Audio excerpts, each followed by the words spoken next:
చాలా రోజుల నుంచి ఈ రోడ్డు విషయంలో శ్రీదేవి థియేటర్ రోడ్డుకు సంబంధించి ఆ ట్రాఫిక్ కు సంబంధించిన కారిడార్స్ ఏర్పాటు చేసుకుని ముందుకెళ్లే కార్యక్రమాన్ని చేయబోతా ఉన్నాం.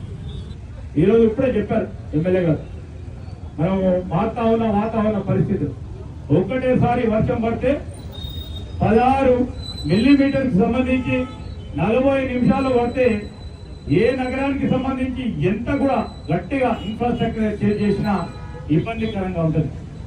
అలాంటి సందర్భాలు కూడా దృష్టిలో పెట్టుకొని ఒక ప్రణాళిక సిద్ధం చేసుకోవాలని వాళ్ళు కోరడం జరిగింది.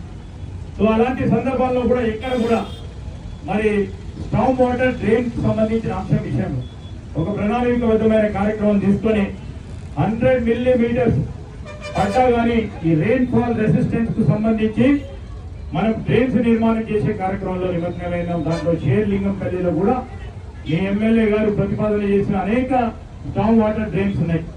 దాన్ని కూడా యుద్ధ ప్రతిపాదన తీసుకొని ముందుకు తీసుకెళ్లే కార్యక్రమం చేస్తామని మేము మీ అందరికి మనవి చేస్తా ఉన్నాం. మహానగరం పెద్ద ఎత్తున అభివృద్ధి చేయాలని ఇన్ఫ్రాస్ట్రక్చర్ డెవలప్ అయితే జనాభా సాంద్రత కూడా మెరుగైన రీతిలో డిస్ట్రిబ్యూట్ అయ్యి ట్రాఫిక్ కి కానీ మంచినీటికి కానీ కనీస సౌకర్యాలకు ఇబ్బంది లేకుండా ఒక ప్రణాళిక సిద్ధం చేసుకొని ముందుకు పోతా ఉన్నాం. అదేవిధంగా అన్నిటిని కూడా కనెక్ట్ చేయడానికి ఎత్తున ఈ ప్రాంతాలకు సంబంధించిన మిత్రులతో వచ్చి గాంధీ గారు మా ప్రాంతానికి మొట్టమొదటిసారి రావాలి, మెట్రో రైలు రావాలి పూర్తి స్థాయిలో, అది కూడా డబుల్ డెక్కర్ మీద మెట్రో రైలు రావాలని కోరితే ముఖ్యమంత్రి గారు వెంటనే స్పందించి మరి తప్పకుండా చేస్తామని కూడా చెప్పడం జరిగింది. ఈ సందర్భంలో మేము మనం చేసేది ఒకటే, ఇది ఈ కారిడార్ అనేది ప్రధానమైన ఈ కారిడార్ నేషనల్ హైవే 65 కి కనెక్ట్ చేస్తుంది.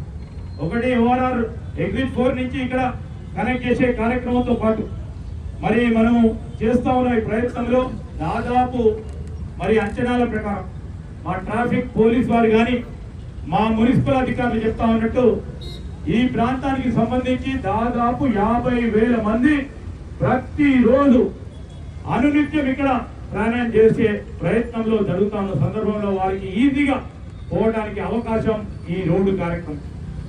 ఏదైతే బిహెచ్ఎల్ మియాపూర్ వీరంగూడకు సంబంధించి అక్కడ కంజెషన్ అవుతా ఉన్నప్పుడు ఈ రోడ్డును ఉపయోగించుకొని ట్రాఫిక్ డీకంజెషన్ గా ఉపయోగపడాలని ఆలోచన చేశారు మీ గాంధీ గారు.